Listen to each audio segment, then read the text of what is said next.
I feel so alive. That is the theme for Today, you showed up even though you are a scaredy cat. Reveal your entire coaching journey. How did you end up spending 6 figures? You only feel these form of really authentic, deep support when they come and meet you at your mess, not at your best. At your ugliest, they were ready to roll up their sleeves and say, this is where I'm meeting you at, and I'm going to accept you at this point. What's next? Don't leave, I'm still a baby. I am so touched. After all this saga, I only have one advice, which is the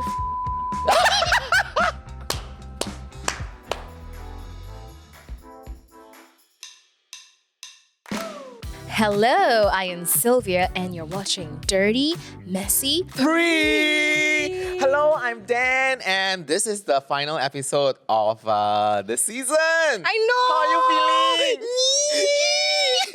It's like so much buzz in the air, Yes. and like we are just getting into the flow, and it's Yes. like, last episode. Yeah, already. this morning, right, when I woke up, right, I did a body roll. No, I went like, yes, last episode. I literally did that. What's the feeling? I think it's like a celebration. It's more of a Right. celebration. It's not really a relief, but there's still a lot of work to come after recording, Yes. right? So, but it's a celebration, and I think that, you know, that kind of sweet celebration that you get to enjoy when you have pushed yourself through some comfort zones. Yes. So it is well earned. You know, because you put in the effort, you know, the bar has been raised, you showed up even though you are a scaredy cat, you know, Yes. and then you do it right. Then now we are at the last episode and you're like, wow, we really Yes. crushed it. Yes. The team crushed it.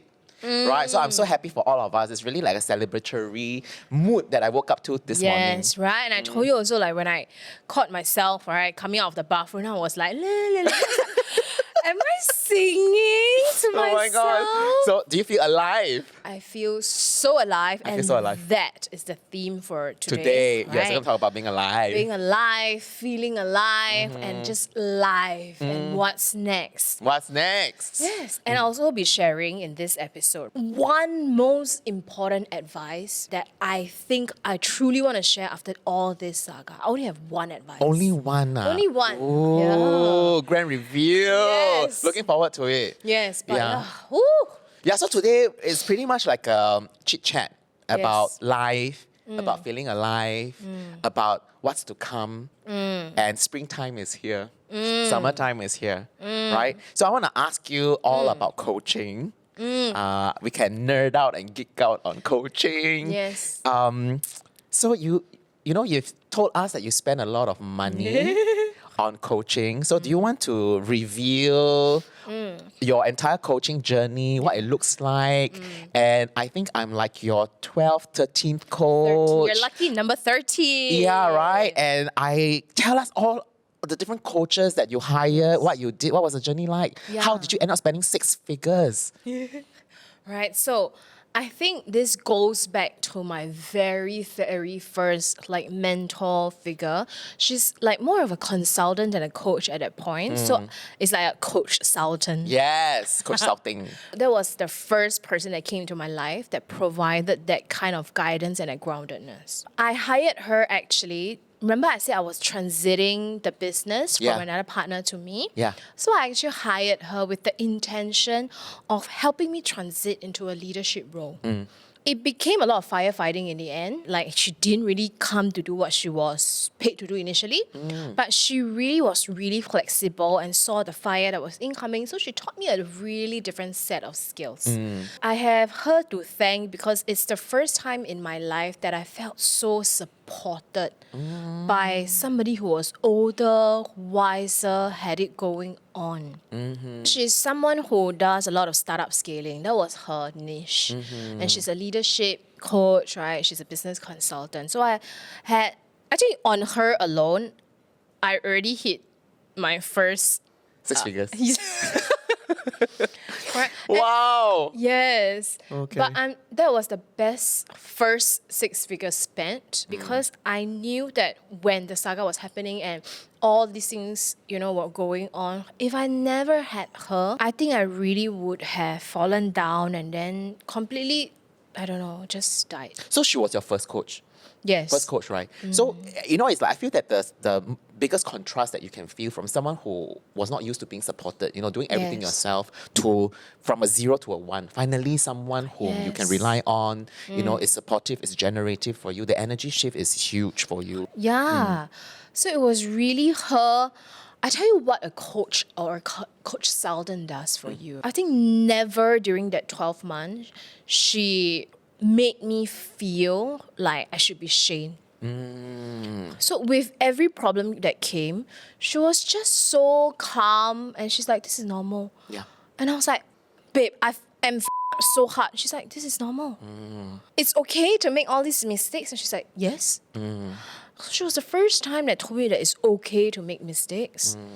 So I felt really loved. I felt really supported and really guided through all the bits and pieces and the dirty and the messy. And one thing that I come out of it thinking is that actually, like, true support and help and love, it is really not at your best. They don't come at your best. You only feel these form of really authentic, deep support when they come and meet you at your mess, Yeah. at your ugliest, Right. and they were ready to roll up their sleeves and say, this is where I'm meeting you at, and I'm going to accept you at this point. I feel so held. You know why or not? Because as life coaches, right, when someone comes to us with a set of problems or challenges, right, what do we see problems and challenges? We see them as invitations and wonderful opportunities.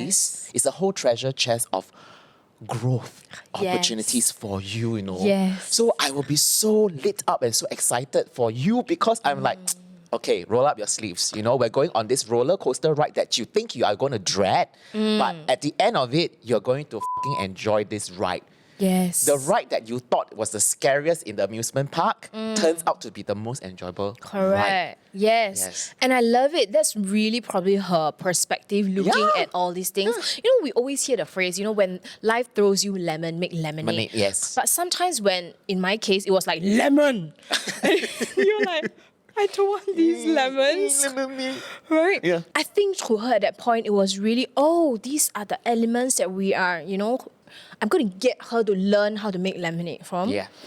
So yeah. that was my very first coach that really opened my eyes. Thank you so much. To having a mentor figure. And you mentioned also it's the first time in my life I was supported in that space Yeah. rather than me having to figure things out alone, me having to lead the ship blind, So it's a very comfortable feeling and I kind of really knew that's what I wanted, which was why I continued finding other coaches. Yes. I think it was very similar to how you and your relationship with your coach, that when she said, okay, you can graduate from this container, that was my first thought also. Don't leave, I'm not ready, Yeah. I'm still a baby. Yeah. And it was amazing to have her say that, no, really my work here with you is done. Yes. And she really stayed for 1 year throughout the saga. So she really finished up the most difficult bits. And then she really left me a lot of skills. And she's like, from this point onwards, you can navigate. So, but the crazy thing was, I was still a bit conditioned, right? Guess what kind of coach I went to find after that part? After the first one, yeah. I don't know. Yes. Come on. Just put yourself in the shoe of somebody who was still really deeply conditioned, still, had the identity. Guess what kind of coach? The second coach I found. I don't know. If it's me, it will be shame. Shame coach? Yes. No, sis. I was Not still yet, in that headspace. I went for a productivity coach. Oh my God. This is hilarious. Yes. Wow. Very funny, the sequencing. Right. Productivity Sounds coach. like, I got some skills from you, but I feel like at the end of the day, right, as long as I'm productive, Okay, that is very funny. Yeah. Okay. So it was a productivity coach. Okay. And then a branding and marketing coach. I was just really like still in that very like fiery energy. Like, Right. let me do this. Right. You know, like fixing means doing. Yes, yes, Yeah, yes, so- yes. Now I know why I'm your third team coach. Why I came so far at the Because end. wait, when you hear productivity, sure, this girl has a long way You to still go. got 13 steps before she gets to me. Yes, Yeah. Oh my So God. it was still really these kind of really action-based coaching. And then I slowly really took time when I was even ready to even go for a trauma coach. Okay. Yeah, it was really right in the middle, maybe 5 or 6, when I said, okay, you know what? I am going to try a trauma coach. Because I really didn't believe all these things, even at that stage. Right. You know, even at that stage, my mindset was, I just need skills and I can fix this, right? I wasn't ready to look inward. It was still a lot about external doing. Yes, it's about A lines, action lines. Yes. Yeah. So trauma coach. And that was pretty transformational. For the first time, it was like the way out is in. The way out is in, yes. Yes. So I had a trauma coach and I was like, hey, this is a different kind of breakthrough. And then from then I went for a spiritual coach and finally, very close to you, shame coach. Oh, I would have gone straight to shame, really. Wow, but so many iterations. Right. Inching your way towards the more advanced, deeper stuff. Correct. And then I went for other things as well. I had a coach that really specialized in like women and our space in the world. So I'm like, hey, there's every coach I think I had the opportunity to work with and meet really taught me, I felt, the skill that I was ready for in that moment. Yes, of course. Yeah. Yeah. So when I was in that productivity coach mindset, if you had given me a spiritual coach, I would Not have really. been like, Yeah. what is this woo-woo craziness? Is this a madhouse? You know? So I knew it was that little bit of learning and then slowly coming to coach number 30. Yes, and that's me. And I feel like, for you, it's like, people will think that you might be splurging on self-development. Yeah. But I feel like you're not. I think you're kind of sampling the kaleidoscope of coaching. And this is Yes. what will inform you, your work as a coach moving forward as well, because you have Yes. sampled all the dishes and then you decide Yes. what is the best dish in the buffet. Yes. Right? Yeah. And Yeah. also, in this coaching space, right, I not only tried one-to-one coaching, I also did group coaching. yeah. I also did boot camp, workshop style Yeah. coaching. In person, virtual. Every also- style I really sample. I can say that I've really eaten the whole buffet. Yes. Do you feel bloated or not? No, at that time, remember, right? I Right. was just so broken. Right. That it was like a minus, 100. So I didn't feel bloated. I Yeah, feel you really needed the sustenance, needed- the nourishment, because you were so thirsty and hungry and your cup was so Yeah. empty. Correct. Right. Particularly those coaches who say that they get to a point when they work with you long enough and they say that, okay, Sil, it's time to graduate. Or like Corinne said, Dan, it's time to graduate. I feel that this is only possible for coaches who are so giving that they have not held anything back. They have imparted everything that could have given you to the point they say, you know what, you're really for sure your work with me is done because there's nothing else I can Correct. teach you. You have to go on and meet other coaches and do your self-evolution elsewhere. Yes. And I want to take a time to acknowledge and celebrate coaches like that who Yes. they don't hold anything back. And of course, we also have coaches who want you to stay as long as possible, 10 Yes. years if possible, right? Yes. And they never truly get you to a point whereby they resolve your Yeah. root cause for you. They only treat the symptoms because they want you to be on their paycheck, Yes. payroll, Yes. on and on and on. Yeah. So I want to acknowledge all the coaches out there who are doing such phenomenal integrity-based work. I completely understand whatever you said because I don't mention some. It's really because I felt like I couldn't grow further, but they weren't really willing to let me go as a client. Yeah, so now that we're talking about this, so you have done so many different types of coaching, work with different people. What do you think separates a good coach from a not so good coach? Ooh, that has everything to do with sovereignty. Okay, tell me more. So when you're in a place where you're broken and hurt and everything, imagine you're like a baby bird that's like Yeah. no feathers and Yeah. so raw. Yeah. Right? And I think that you really need someone with so much integrity that your work is, for instance, I'm just here to fix the feathers. And you do your best to just fix the feathers. And once that's done, you have to tell the bird, okay, now go because it's the next step of your journey. Yeah. So I've got coaches who just feel like They were piecing together the feathers quite slowly, number one. But also, after I felt like I was ready, there are some when I say that I feel like I'm ready. Perhaps, my next journey is with a trauma coach. I actually have one coach that I can share. She put a lot of doubts in my mind that I wasn't ready to leave her. I know how that feels, right? Which is also why coming into this life coaching space, that's the number one thing I always tell myself, which is never, ever be the life coach that makes your coachee feel lesser than you are. That is very important. I think we are all on our healing journey. Even as coaches, even me, right? Every day I'm still doing my self-work. Yes. So to me, it's like I am also a human. I'm not enlightened, I'm not Buddha, I'm really still doing the work daily. And a coachee, when they come to me, right, to me, it's so important that they feel equal. Like we are equal, we are both on our self-work journey. We're just at different phases of it, right? And my job as a life coach is really just to hold space Yes. and support you in whatever that you're going through. But I should never at any point make you feel like I've done more self-work than you and I'm better than you. I'm better than you. I'm more powerful than you. Yes. Yeah. I've got a couple of coaches that really make me feel that way. And as I deep dive, I realized what was lacking is perhaps that sense of sovereignty in giving their clients that. Yeah. I think it's so important to be the life coach that tells your coachee that there's one person who can solve your problem in this room, and it's you. Yeah. Not me as It's a coach. not me. Yeah.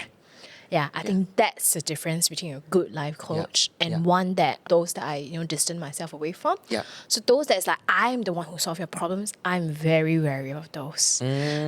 Because I want that levity, that support, that uplift. And I think this is actually the fundamentals and the basics of good coaching, right? Which Yes. is when a client works with me, sometimes they want to be spoon-fed, right? They'll come in and say, I'm paying you top dollar because you are supposed to give me all the answers that I need. Like a 10-year series answer sheet at the back of a 10-year series, Yeah. right? It's like, okay, here are my problems. Tell me the answer. What should I do now? All the A lines. Tell me, And I'll be like, I won't be telling you all that, You'll be sorely surprised, Maybe I can return you the money. Because if you're here for that, then there's nothing I can teach you. Then they say, then what am I paying you for? Right? If you're not giving me the answers, to solve my problems. But I'm like, no, I'm teaching you to fish so that you can internally resource. Yes. Right? And as a coach, how would I know how to live your life better than you? Right? The only Exactly. reason why you're experiencing all these problems and challenges is because you have disconnected with your personal sovereignty. Yes. And your ability to internally resource. That is my job, to connect you to that. That is a long-term sustainable solution compared to me spoon-feeding you with 10-year series answers. Correct. Absolutely. Right. Yeah, that. Personal sovereignty, very important. Huh? Yeah. So I feel that it's important both sides, yeah. Firstly, the coach has to recognize the personal sovereignty in the client, and the coachee has to be able to see their personal sovereignty. But if they come into the coaching container not seeing that, how powerful they are, then that is the first step. Yes. We connect them to the personal Yes. sovereignty. And I think that's the reason why you're my coach number 13. Right? So I was in a space where I knew that was that I have personal power. Yeah. I cannot work with a coach that diminished that. Oh, right? never. Yeah. I have so much respect for you. Conk. Yes. So then I met you. It was a breath of fresh air. Ooh, really? Really, from Okay. I think you're really unconventional. That's because, right, you are a coach who is you are led by this word, and to me, it was fun. Yes. Every time I meet you, I'm like, oh my goodness, there's this very yellow, tweety bird. Tweety bird, canary. Yeah. Canary bird. Yellow, energy coming. Oh, okay. And it, at that point in my self-work, I've done a lot of deep, painful work already. I've done a lot of, that kind of stuff. So I thought my next stage has to be, life is also not just about a dirty, messy, isn't it? Yes. It's the third part, which is free. Yes, which is the free. And I was like, I need a coach who can show me and tell me what does it mean to be free, Aw. to be led by what's fun, right? Yes. And I went to, what you created, right? Like, when I came in, I was like, this self-work container is rather fun because Yeah. this coach makes it fun. Yeah. When I went to the retreat, right? I was like, while it is deeply introspective, right, it was also a lot of fun. Like, you created a space whereby we could do ice dipping, we did snowmobile, we did all those fun stuff.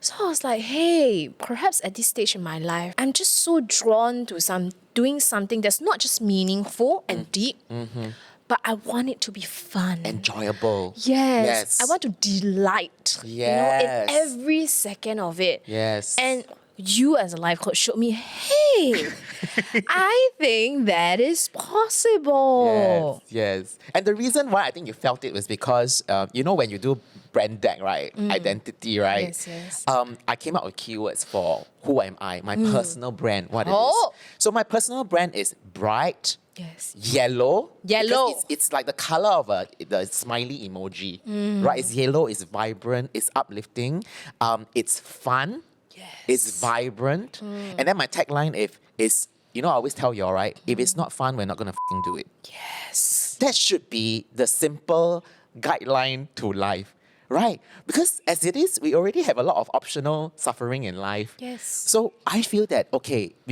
personal work can get very, very dirty, messy, and heavy. Is there a way to make this pill less bitter? Yes. I feel that is like my mission in life, so that it's more palatable for people. Yes. So that more people will be interested to do something, because then now it's like, hey, this work is fun, It's fun. Instead of saying, okay, you want to feel better, you have to eat the bitter pill. Then people say, Yes. but before I feel better, this taste is very bitter. Why do I want to do it? It doesn't feel good on my way to feeling good.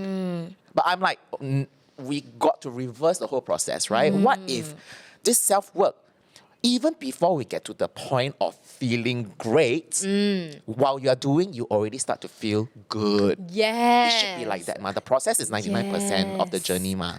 Yes. So I'm glad you felt all of that from me. Yes, I was like, this guy is yellow. I need yellow in my life, I need yellow. Yeah. It is so fun. So sitting here doing DMF with you and whatever we're doing, right, that's Next, upcoming, yes, yeah. it's not just me paying you lip service by saying, I'm so excited. No, but I'm truly excited. I think my whole life has been devoid of fun. I do things out of a lot of obligation. Yeah. I've done things because my mom wanted me to, society applauded me for those things. So it was a lot of responsibility, obligation, success, drive, hustling. I have never allowed myself to just have fun. It's like when I study hard. When I work, right, I have to hustle. It must be the grind. It's all those very Brute force. brute force kind of energy, right? It's like you have goals, you gotta smash. Right? And it works, ma. It works. Using brute force can get you things, ma. You can have great Correct. achievements, ma. Yeah. But the process is hardly enjoyable. Yeah, so now in my volume 2, right, because I already know how does volume 1 look like, I'm like, now I've got goals. I want to do it light-hearted. I don't want to Yes. smash. Yeah, the one. Yeah. The one, the brute force. You want to Yeah. feel free while you're doing the thing. Yes. A lot of people, I get very kind of confused about what I do, because I have had many versions of myself and I move so fast, right? I change things. And from the outside, I think a lot of people see that I'm just having a lot of fun, but they don't know where the money comes, how it comes in, right? So I have a lot of my high flyer friends who ask me, Dana, how do you make your money? Yes. Where does the money come from? Then they try and deconstruct what I do and they say, how do you even make money, right? Then I go like, oh, you don't have to worry about that. But the reason why you can't see it is because I've never made my choices based on making money. Yes. You know what I make? Fun. Yes. I make fun. And in the Correct. process of, and it's a sequencing thing, and it is very scary for a lot of people, because people will say like, fun can eat meh, Yes. right? Fun gets you where? Fun is going to the arcade game, park game, Fun is Yeah. spending money, you buy pleasure. No, but I'm it's like, no. When I make fun and I prioritize that, I show up really, really well. And of course, I'm smart in the way I make fun also lah. You have to solve a problem that's fun Yes. for you, and that it truly brings medicine to the world as well, where it coincides, right? Yes. Right. And yeah, that's the intersection, right? And that's where the money comes in, lor. Yeah. Yes. I prioritize fun. So it was also really scary for me to pivot. Right, so last year I pivoted into full-time life coaching. Yeah. You know, it's so interesting because I remember we have had multiple sit-downs and long conversations, and I'm always trying to find out where you are in terms of your head and heart space, right? And your future at that point in time when I was working with you in the beginning was already written in the stars. It's very, very clear to me where you will be heading. Except that I know that you cannot hurry this process, right? But I get so excited. You know, I'm like, I think, you know what? She's going to create medicine for the world. I can smell it, you know. I have that intuition and instinct because I feel that the universe wouldn't be giving you this huge curriculum for nothing. Yes. It is almost like a inflection point, but you have to clear the dirty, messy bits first, right? So I remember we sat down and I asked you, you know, what are you going to do next? Yes, you know, you where you did. are, how do you feel? And then at the time, I think you were still doing the regional role, Yes. social media, right? Yes. And gainfully employed in that way and seemingly creating great achievements and results. Yes. Then I was like, okay, is this it? You know, is she going to move on, or when is she going to move on? And I remember when you told me that you have decided, you tendered, you quit earlier than expected, Yes. and you say you're going to be a life coach. And I had a very pleasant surprise because I thought that you would linger a little bit longer I thought so before you too. accepted the life coach mission. And I remember asking you, Zunbo, are you sure? I mean, how much of your heart is in this? Like, are you sure you're in this? And you says, yes, I'm in this. Then I Yes. was like, wow, the moment is here. Like, I'm so proud of you. And it's crazy to come to that point because that was the lowest hanging fruit for me. And you know, I have such a good portfolio, right, with the, you know, the election and everything.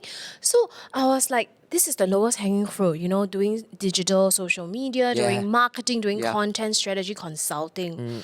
It's easy for me to stay. And you can be paid very well doing that. I remember you saying always, right, Sylvia, you are going to be medicine. You're going to be medicine. And every time when I met you, right, I was like, yeah, this guy thinks really highly of me.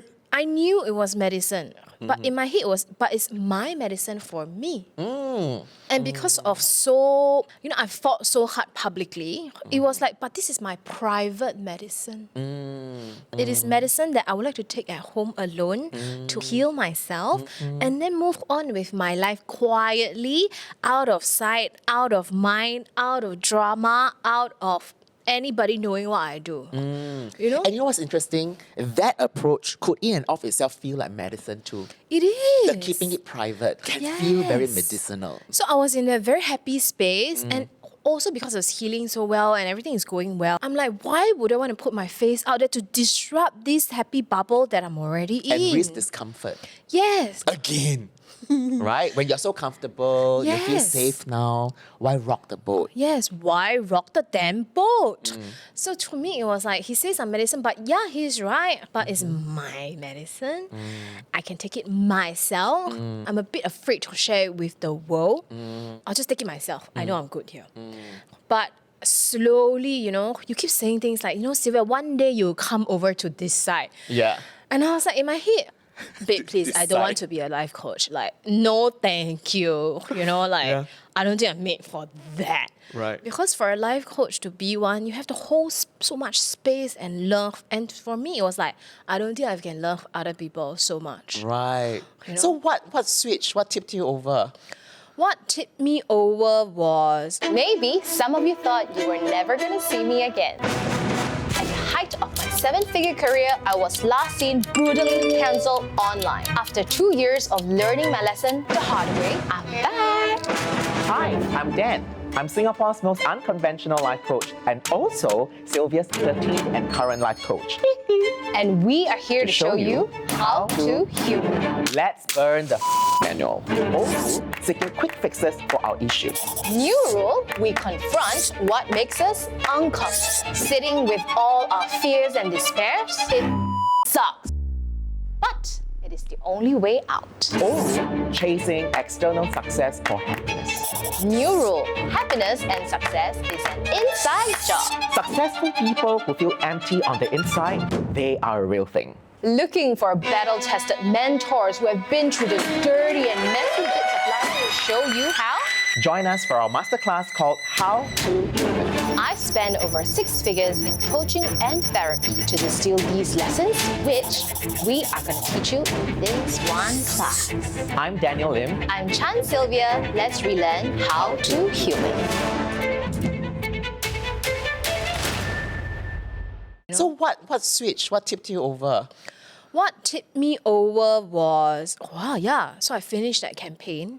I really sat down, and at that point, remember, I was quite experimental as well. I was giving freelance life coaching, remember, while I was still studying to be a life coach, just for fun. So I was doing freelance life coaching, and honestly, I never thought I would even have students.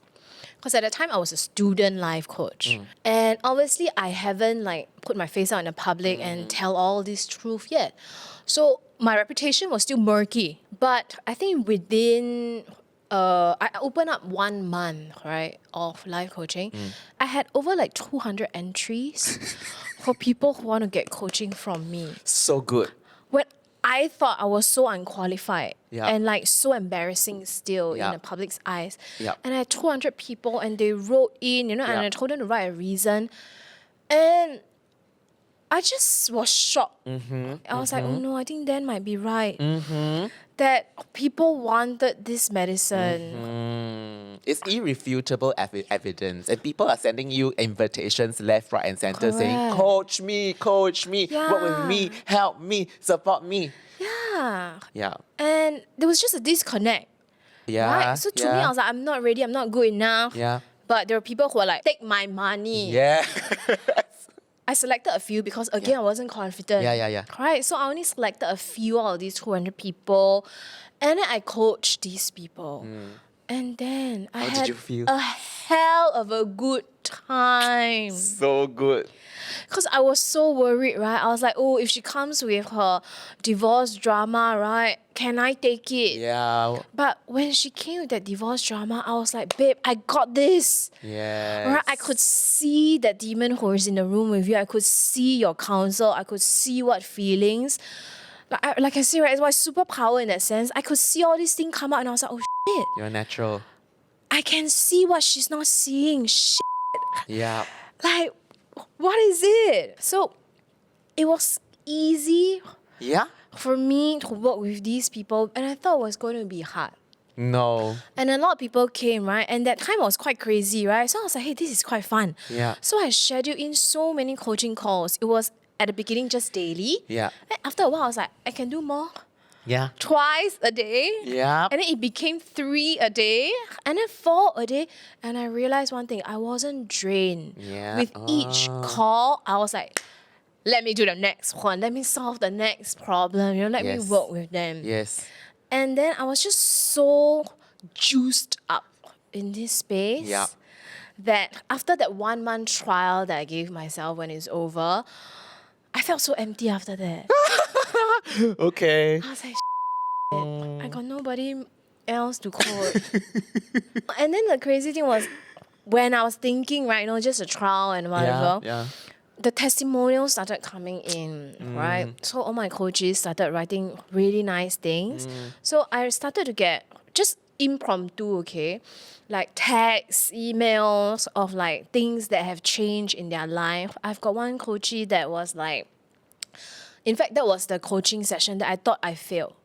I thought I didn't do anything for him. So it was burdening me so much, that one coaching session. And then he came back with? He came back with, because he's such a quiet person and he's a father and everything. He came back and he said, Sylvia, so I didn't tell you this, but for 2 months, I started doing things differently. I saw the world differently. And I want to tell you, my life has changed. And it was our one session. Oh, so good. That was the coachee, that turning point. Because in my head, it's like, I serve everybody seems happy, but this guy, I think I failed him. I didn't do my coaching well. Yeah. And we were all so quiet. Then he came back with that, and that was the turning point. I was like, oh my God. And I love how meta this is, right? Like, you thought that it was a coaching session that fell flat and you didn't do Flat. much, yet it did so Yeah. much for him. Correct. And then that particular session turned out to be a tipping point for you too. Yes. A coaching session that you felt was flat. Became a turning point for you. Yeah. Woo. He just reached out. Sometimes he reached out so long after, right? Because the Yeah. rest dropped their testimonials so quickly. Oh my God, magical. I immediately put things into action. So Yeah. I was feeling that Yeah. excitement. But then this one went away quiet. Yeah, I was MIA. like, I was like, oh no, he must think that I'm really bad coach. Yeah, so he came back with that. And it wasn't a big deal. He didn't write things that was as excited as the other coaches. But because I knew him and he was so quiet, I read through his just message to me. It wasn't even a testimonial. Read through his message and I sat in my bed and I was like, oh no, what do I do now? Right, like I have upcoming campaigns and exciting campaigns. At that time it was F1 and everything. And I was looking at that day and I was like, oh no, what do I choose? Something that's so scary for me that I've never done before. Or something that I know I'm very good at and I can immediately make a lot of money. At that point, I think I made that decision and I asked myself, right, it's volume 2 of my life. Do I want to take the easy way out or do I want to take risky, scary, but really excited and fun and every day? After every coaching call, I have never done this in my life. After every coaching call, I'll actually do a little dance, and it's No, and my I do dog that too. and my dog and cat will look at me, and I'll be like, "I Yeah. nailed it!" You know? Yeah. Can you put a dollar sign on that? Like No. how much will you price that at? It's priceless, right? That kind of priceless. deep joy that you feel, Yes. and then you get paid for it. Yes. Like this is the best job ever. Yeah, but it's that fear, right? It's that fear that, doing my consultancy, I can easily do a project and I'll get 6 figures and I'm safe and sound. If I go and do a full pivot into life coaching, right? Some people might say nasty things about me or whatever it is. And also, I'll be putting myself in a place where, then I'll be an amateur in this space. You have to start all over again from Yeah. scratch. So it is scary, you got to right? start earning your stripes. But I think I also thought of one thing that I always tell my coachee, when they do pivots and things like that. We never really start from zero, do we? Yeah, correct. Never Right. zero. No, we actually start with all the skills we've picked up throughout the years, all the hard work we put in, all the times we've fallen down and picked ourselves up, all those things, we actually start there. I think what we're merely doing is bringing our full self to meet a new opportunity. Yes. But that current self has got everything. Nothing has evaporated or disappeared, You have all the know-how, the expertise, and in fact, everything that you have learned could be all the ingredients that you have gathered to make the special soup that you are meant to concoct next. Correct. Yeah, and that's what I love Yeah. also, that finally I'm given a very special lens in this space, which is the lens and the eyes of an amateur. Yeah.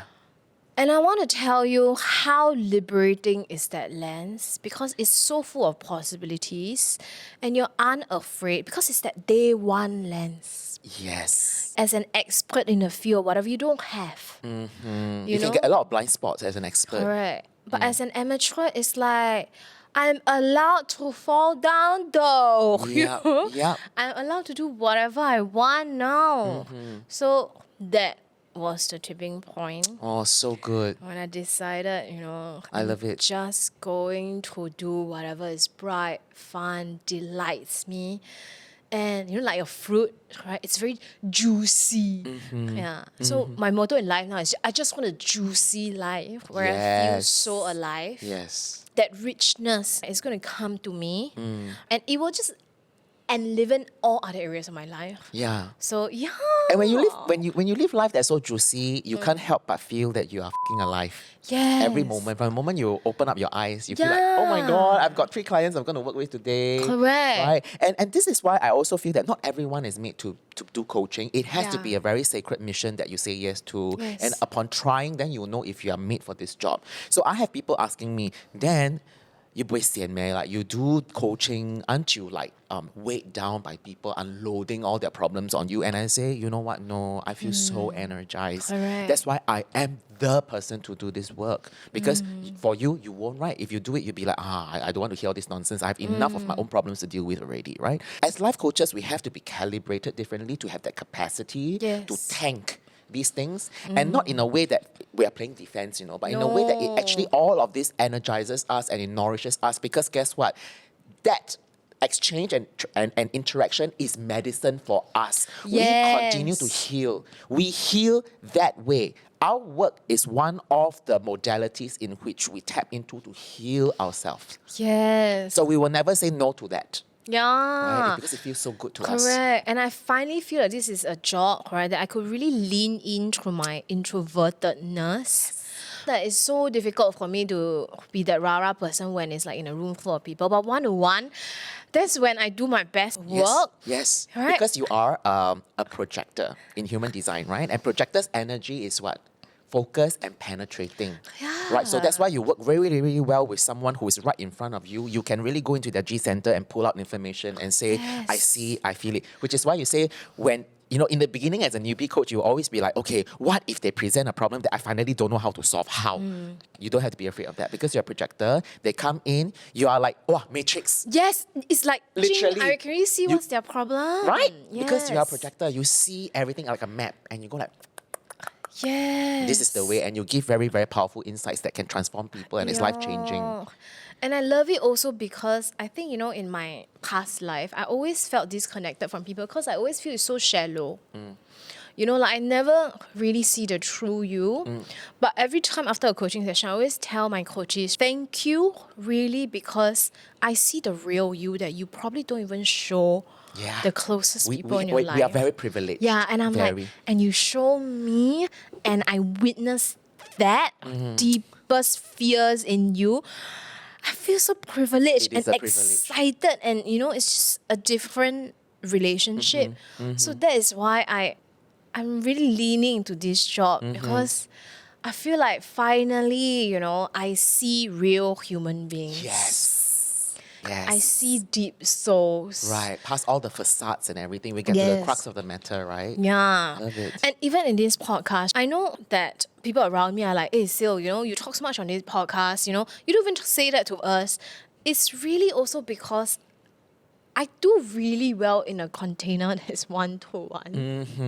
And although this goes out to whoever, right? But right now, this moment, it's just me and you. Yeah.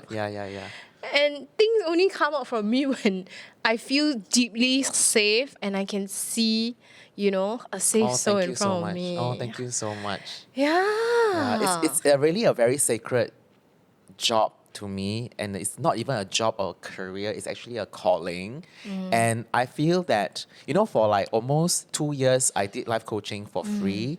And I always share this very funny story is not only I did it for free, I bought people lunch and coffee while they agreed to be coached by me, And I think the reason why I was willing to do that was because it was never transactional to me. Yes. I didn't see it as a way to make money. I thought that this is probably the way I contribute to the world. And even if this wasn't my career or a job, I would be doing this for free forever. Yes. If you paid me $0, I would do this. If you paid me $1 million, I would still do this. Which is why I know that this is a very qualified thing for me. It is everything to me. And this is why when I see someone, when I recognize someone's capacity to also provide medicine for the world, it really juices me up. And I was like, oh my God, if Sylvia can say yes to this invitation, then the world is going to benefit so much. And she will benefit from this work as well. Yes. Which is why when going back to the first time I saw you with the Xiaxue video, right? That was immediately where my mind went. It did this giant quantum leap to the future version of Sylvia a couple of years later. And I go like, this girl is in such deep shit. But there is this seed and a bud waiting to blossom. So I got a little bit anxious because I go like, if this works out the way it's meant to be, it will be the most beautiful thing. But not everybody gets to see that.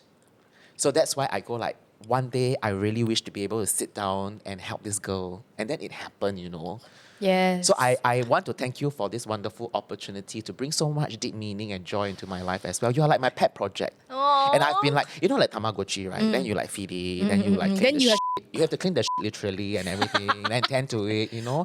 But there was so much joy in that, seeing, nurturing you and incubating you and watching you really put on your feathers, you know, doing the hard work, doing the heavy lifting. Never asking to be spoon-fed. I think that's the beautiful thing, you know. You really put in the reps, and I'm so proud of you. People observing you from the outside, they will also feel it.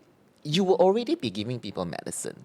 But then you didn't stop there. You accepted this role and mission. You stepped into the role of a life coach. And then now you're going to touch more lives in an even more powerful, direct way. And then now we're jointly doing this. We're joining forces. I'm like, mind blown. Right. It's mind blowing, really. Yeah. So I think I also want to speak about the next part, which is about role models. Because when you say joining forces, in my headspace now, it's really not just me finding a new partner. I think a lot of people say, you sure you still want a partner moving forward? You can do this alone. Yeah, of course. Like you've been burned so badly, do you really want a partner? But for me, it's really different because it's not just working with a partner, but it's working with somebody that you see as your role model. And also somebody that treats you as an equal. When you always say, right, Sylvia, one day you will join this side, it makes me feel like, hey, you know, some people will always try to keep you small, like I'm the senior, you're the junior. But you are someone who is like, one day you're not going to be in this coachy role for long. One day we're going to be partners. One day we'll be like doing this together. And I was like, this is so different, allows me to grow into as big as I want to be. It's such a different space. You know what is my superpower? I feel that my superpower is in recognizing the potential in people. I see capacities, right? I'm very sensitive that way. And I think I show up best, and my superpower is I generate enough belief in my coachee's capacity and future vision and happiness before they have any evidence generated for themselves. Correct. So I always say, don't worry, I have enough belief for the both of us. Yes. I just have to wait for reality to catch up. Yes. It's a done deal for me, you know. Yeah. So scary, right? Like, so scary. how did this magical. even come about? And it's so funny because I had all this vision and everything, Yes. but when we finally had that conversation, and you know, it's just very organic. Eventually, we finally decided maybe we're going to do something together, right? Yes.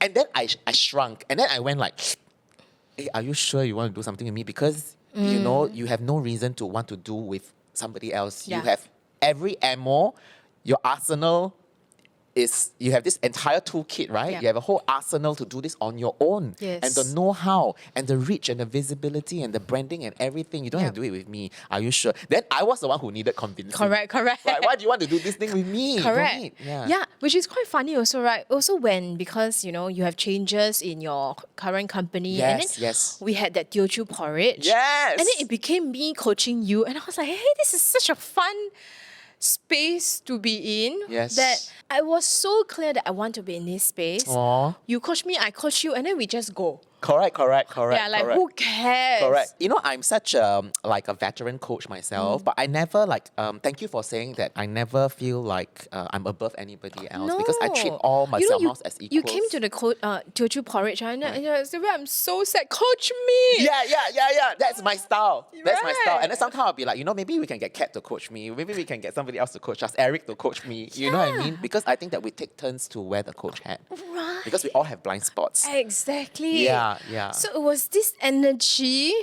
coming in and this energy in the room now, and also about role models, right? I think coming back to what I shared at the beginning, right? There's really only one advice I will Yeah. give to everybody who is listening in. One advice from the saga. It's really to role model really well.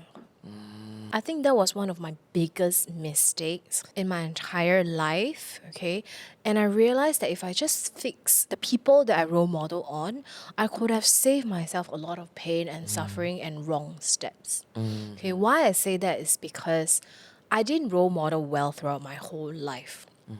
Okay, so for instance, right, one of my biggest role model in my life was always my grandmother, because I really, really admire her grit in bringing up 9 children as a single mother. You know, she was just so strong always, right? But I realized one thing that when I was role modeling on people, right, I used to wear rose tinted glasses. So I could only see that she was good in a certain way, and that means she's good. And it means I was really blind. I had blind spots that while she was in survival mode and she brought out her children, none of them were really happy. You know, that was what I refused to see when I role modeled while wearing rose tinted glasses on my idols. Yeah. So, in a sense, I was unable to see the unhappiness. I was unable to really admit the fact that, hey, there are weak sides of her that I really shouldn't be role modeling on. And then also my mom. So when I was young, I love my mom. She's always so loving and accommodating, and she never gets angry. She's so patient and kind. And I realized again, it's me role modeling without discernment. Yeah. While I could role model on the loving side of her, I also became this sacrificial version that in my context, it harmed me. Yeah. Yeah. I wasn't meant to be sacrificial because my circumstances were very different. So I realized that I role model on people and I wasn't discerning. I had rose tinted glasses, so I never really saw the true version of them. Yeah. Also, role modeling that I did wrongly was also that I had the same kind of role models in my life that I really didn't refresh throughout my life. Yeah. You didn't grow out of your role models. I didn't. Yeah. Because that's why I said, when I first got my first mentor and then meeting you, I realized, wow, I really never had a good guide. Because when you don't have a real life role model, all you have were concept role models. And it was people that were already existing in your life, right? Or the books that you read and things like that. So I realized the next group of role models that I role model on were really I'll tell who were there, and then you will realize what mistake I made. I was reading a lot of entrepreneurial books. So literally, you know, I really will talk. I always tell my friend, I literally talk in Jim Collins. I talk in, you know, the Simon Sinek, the Adam Grant. You know, I have downloaded everything that they have written, right? Then they were my gospel. Right. You know, so I remember when I went on holiday, I was on the beach. I was reading Andrew Grove, Right. and his Only the Paranoid Survive while laying on the beach. Can you see, like, Only the paranoid survive. while getting a foot massage, I was reading that, right? And I was yeah. just known to I will buy like 20, 30 books from Stephen Covey and James Clear and just give it to my friends. Yeah. And to me, diversity meant like Kim Scott. You know, like Radical Candor. To me, that was my softest book Oh my goodness. in my bookshelf. So I realized that after a while that I had basically they had different names, but it was one archetype. Yes. And that were the successful white men. Once I do life coaching, right, and I started to be a lot more open, I realized, hey, babe, you have no diversity, you have no range, you have no inclusivity, you're not adventurous, and every day you eat white bread. Are you serious? I started really exploring diversity. The first book I read was The Alchemist because I hated it when I was in my previous headspace. I was like, this fluffy nonsense. But then with my self-work done, I read Alchemist and I cried. I was like, what is this beautiful book? You know, and one of my favorite writers after that, I think it's this Mexican, he's called Don Miguel Ruiz. I have all his book, and every day when I read his book, I'm like, why did I not pick this up? You know, you provide me with a sense of the world that I didn't even know existed. I even started on women, finally, like real women writers of color. So the book that I love and I really recommend all women to read is Women Who Run with the Wolves, right, by Dr. Clarissa Estes. Babe, I was reading that in Finland. I read the book. Every day is next to my bedside. And I'm like, oh my goodness, she opened up the world into, femininity and how women can be strong. And I was like, what was I doing? I even started on poets like Rumi, the Sufi Oh, I love poet. Rumi. Oh my goodness. And my brother, my brother who woke me up, the same brother, right? He gave me Sadhguru's first book during the saga. And now I have every single one of Sadhguru's book. And I've even started on Ayurvedic books, even the Bhagavad Gita, I'm reading it. So I'm like, okay, you were really eating white bread every day, but the world is so much more than that. It's colorful, there are different opinions, people, and everything. That's when I realized how small I kept my world Yeah. with the role model that I had. I love this because immediately I envisioned this Dharma spiral, right? That you're going through, right? And the spiral goes this way, and then it goes down again, and then goes up again, right? So I feel that the reason why you were, reading the Tim Ferriss's, Tim Ferriss, yeah. and all those, the Gary V's or whatever, was because the vibrational frequency was that they were vibrating at that frequency as well when they wrote those books, Yes. Perhaps they have evolved, right? That's why sometimes authors write new books, So Yes. the frequency matched. So you pull in these books, right? And they were good for you then. Yes. But as you did your self-evolution work, as universe gave you new curriculum, you Yes. expanded and you Yes. evolved to the next higher self, right? Then you vibrate at a different frequency. Yeah. So those authors, female or male, white or not white, right? My God.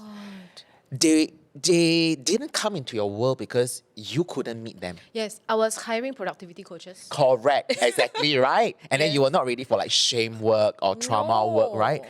So when your frequency meets theirs, then the book starts to come in and you go like, where have I been? How come when I walk into a library, I never saw these books previously? Correct. This is vibration.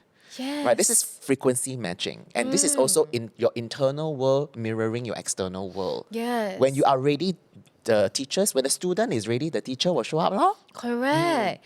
And it's also crazy because, role modeling, sometimes it's not just the writers as well. It can be like imagery or people that Yes. you idolize. So last time in my headspace, right, I used to really love people who look like they have it all under control, people with power. So I'll read up on things like Chinese history and the Qin Shi Huang and how he, conquered China. The Julius Caesar, I have a tattoo by Julius Caesar under my No, leg. Yes, no. it says, I came, I saw, I conquered. Ooh. Honey. Oops. Oops. Right? So I was really into that space where, it was just all those very strong, powerful people. And who I thought were the weakest of them all? Jesus. Come tell me more. Yeah. Ooh. I was like, every time I used to walk by and I saw his imagery, I was like, how is this a role model? Like, he died. And look at him. Like shamed and like in pain. And I was like, no, this is not my role model, right? Like, I never want a role model on this. Okay, so what's your take now? And now I'm like, my goodness. I got this thing in my head and I wrote it down one day in my book. I thought about it, like all the Gandhi. I thought Gandhi was weak. I was like, bro, what are you doing? I thought like Martin Luther King. I thought he was weak. I was like, what speech, bro? Just fight, you can do it, one. I used to think that when you go to war, you have to bring Excalibur, that big ass sword. Right, I used to really think that, and that's what I arm my life with, Excalibur, and this will protect me and this will conquer. And then one day a thought came into my head, which is, but babe, anyone can wield Excalibur and win. Yeah. But who can go into war like Gandhi, and Martin Luther King without a sword and still win? And then that's when I look at Jesus and I was like, okay, perhaps I shouldn't role model on you because, of the face value that you are bleeding and dying and everything. But you're somebody that even after all this hurt was done to you, you genuinely still love. And that is what you are nailed on the cross. And that is what you are role modeling. Yeah, for the rest of us. If you have been through so much and hurt and you still have the capacity to love. You are the real winner, bro. And now I look back and I'm like, wow, I was wrong. I'm sorry, I was wrong. And now I look at all this imagery with so much more reverence. Yes. And all these people that I used to think were soft and weak and weird, I used to think like, Desmond Tutu, Yeah. Dalai Lama, you're yeah. soft and weird. Yeah. But now I'm like, oh my gosh, y'all got it. Yeah. Y'all can experience all these big things and still love. That is winning. Wow, so beautifully shared this change in the type of role models that you revere now and Yes. respect. Yes. And I feel that the most powerful weapon that we have in our arsenal is not a sword or an Excalibur, It's not right? It is our heart. Excalibur. The Yes. strongest weapon in our arsenal is always our heart. Yes. But many people are so afraid of being hurt that they... me lor, the old me lor, and I know how it feels. But now it's like, I suddenly got an idea in my head is, Chin Shuang needs life coaching. Yes. Yeah. Like, Yeah. right, there was only the external perception that you got it under control. Right. Right. But bro, I think you were the one who needed life. I think all the emperors and princes and kings Right? and Who queens controlled people had so much hard. power, they actually should have a life coach, a department, Yes, they need executive coaches. That would have been so cool. Yeah. So who is your favorite role model now, if you have one? Now going back to that Yeah. and role modeling in real life. I shared that framework that I did, the 3 pillars and broken down into 9 pillars. Yeah. So one day I was doing role model work at home. In my room, solitude again, my poor brother. but I think when he listened to this, he'll be like, oh, so that's what you were doing. These 9 areas of my life, I decided to write down who are my role models in all 9 areas. And I wasn't silly anymore. I don't want to put one guy in one area and say, I'm just going to follow that person. Right? I'm now very wary of role modeling. I really, when I was putting all these role models, right, I really asked myself the deeper questions, which is number 1, before I put myself, and let's say under wealth and finances, I put somebody as my role model, have I really done my work to find out whether this role model has a life that I want? That his lifestyle is what I want. Things that he do, his schedule and the content he put out, is it actually what I want before I role model? So with this filter alone, a lot of people dropped off. All my previous role model dropped off because I might really idolize, a lot of these people. But what do I know about, let's say, Adam Grant's personal life? Before I really say that, I want to model after everything that he says. So I actually realized I don't know. And for me now, it's like, be discerning, babe. Who do you really want?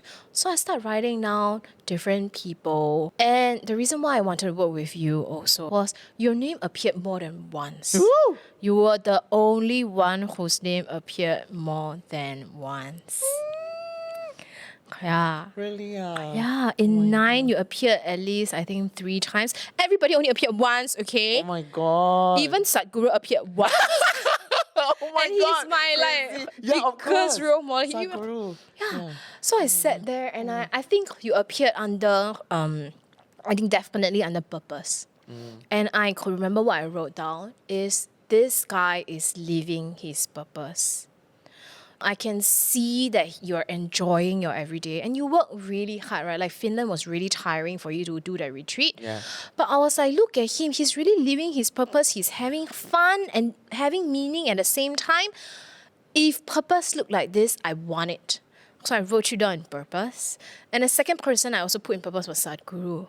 Because I was like, look at him. He's flying all around the world, working all day. I look at the life he's doing and you can tell he's having a lot of fun. Yeah. Under purpose, I was like, wow, yeah, this is what I really want now. And I think I also wrote you down, perhaps, I think under career, which is, I think most people don't know is that you are old. Yes. We're not the same age, right? You have pretty much retired with your previous business after you sold everything. You're in retirement, right? Your partner is in retirement. And you have said before, this life coaching thing is my retirement job. And I was and you work harder than a normal person. So I was like, career, I want to have a job that I can retire and still work even harder and don't feel like I'm retired. It doesn't feel like work to me. Because you work so much, you start things after things, project after project, and this is your retirement job. And in my head, I was like, I want a career just like that, that I never want to retire from. So you also entered like that. And one more that I can't really remember what. Yeah. But I realized after I did that exercise, I sat there and I know and I believe this one thing, which is the 5 people that you hang out with, right? You are really the sum of them. So I look at my life and I was like, I need this guy in my life. I need him to be my 5 because I already know you exhibit the qualities that I really, really love. So why am I not hanging out with you more? Why am I not doing something with you? It would be really silly of me to put that paper and do that role modeling exercise and then shelve it. So my next action step was I told myself, if an invitation comes up from then, I will say yes. Which now, do you remember when you came to Teochew porridge and you said, Sylvia, I just have something random to propose. Do you want to do something together? Remember my response? Yes. I didn't even know what. I was like, yes. Because I already, after the exercise, told myself, when he invites me, I will say yes. Yeah, are you touched? I am so touched.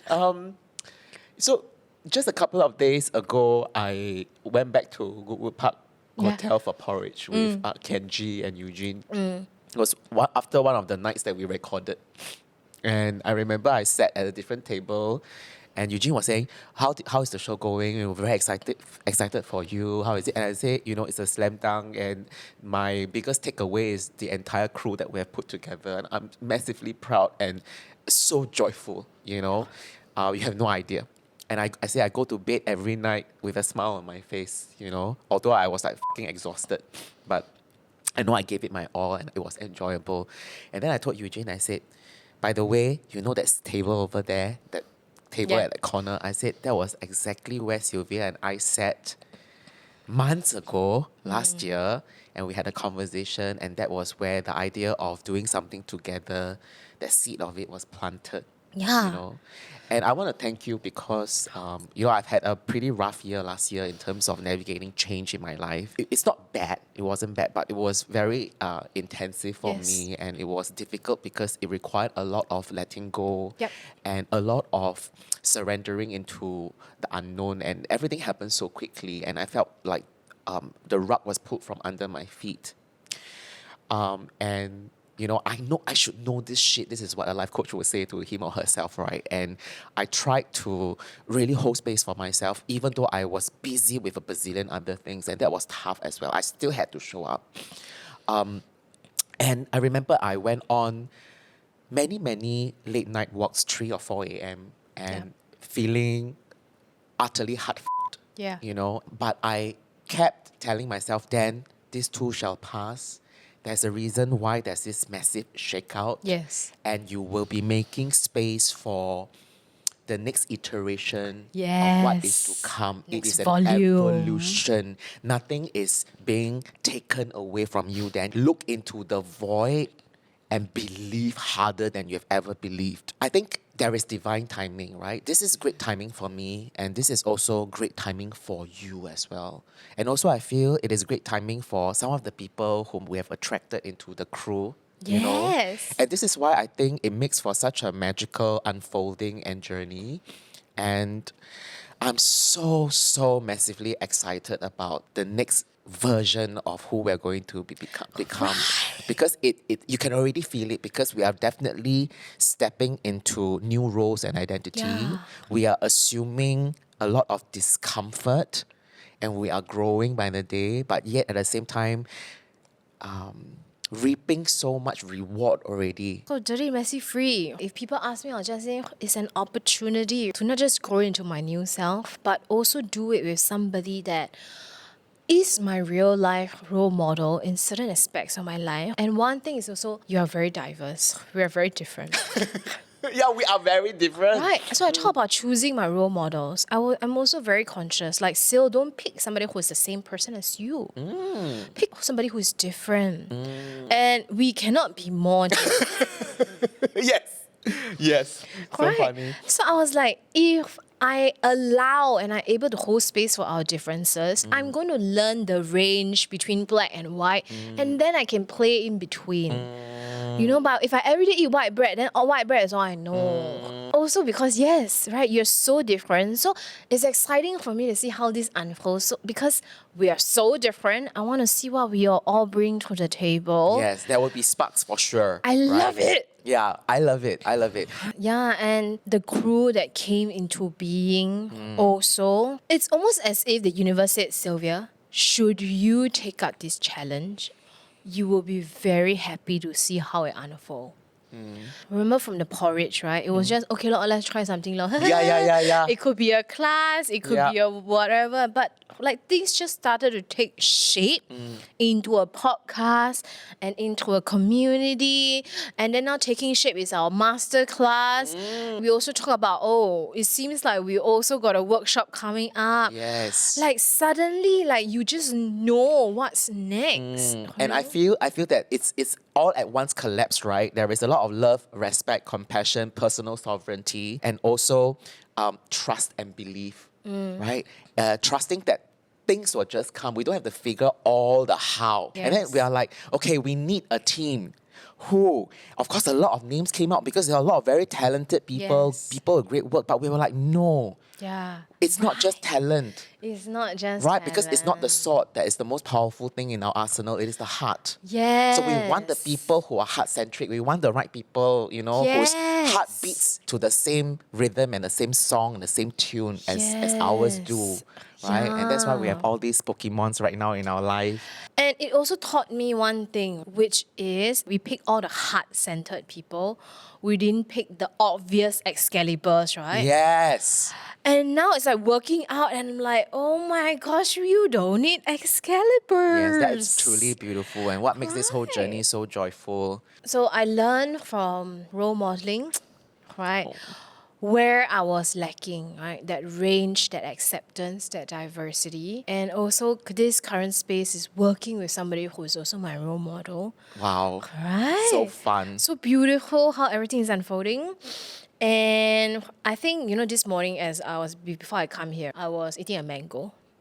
As usual. as usual. But it was an extra large mango today because Tekka Market sells the really big one and it was only $3. Okay. And by large, it was like 2 palm size. Wow. Yeah, so I was That's eating huge. my mango. Okay, so the mango gave you wisdom, is it? Mango wisdom? Yes, What my is it? mango wisdom. So I was eating and I was just so happy that today is the last episode. But I know there's so much more to come. More, yeah. Right, so I was eating my mango and then I was just like, fuck me up. This is so juicy. And I was looking at the mango and I was like, the skin can be bitter, right? The middle is so hard, but there are parts that are so juicy and sour. And I was like, this is my life now. Fuck me up, baby. And I was like, oh. And then after I eat the mango, then I come here. Right. This is what it means to be truly alive, right? Alive. When a mango can make you feel so yup. This is life. It's crazy. Like leaning in and seeing how, it's not about being perfect. It's not, of course. It's about being whole. Yes. And right now, I feel everything is so whole. And feeling yourself. Feeling like yourself. Feeling like it's there's no pretense, no performing. It just is. And you're so comfortable in your skin. Right? Whatever it looks like. Living life on your own terms. Thank you so much for sharing so much about your thoughts about me. It is really very nourishing for me. Yeah. I shall bask in all that nourishment for a Bask. long, long time. But more about you, I think that you will be such an amazing role model for so many people out there.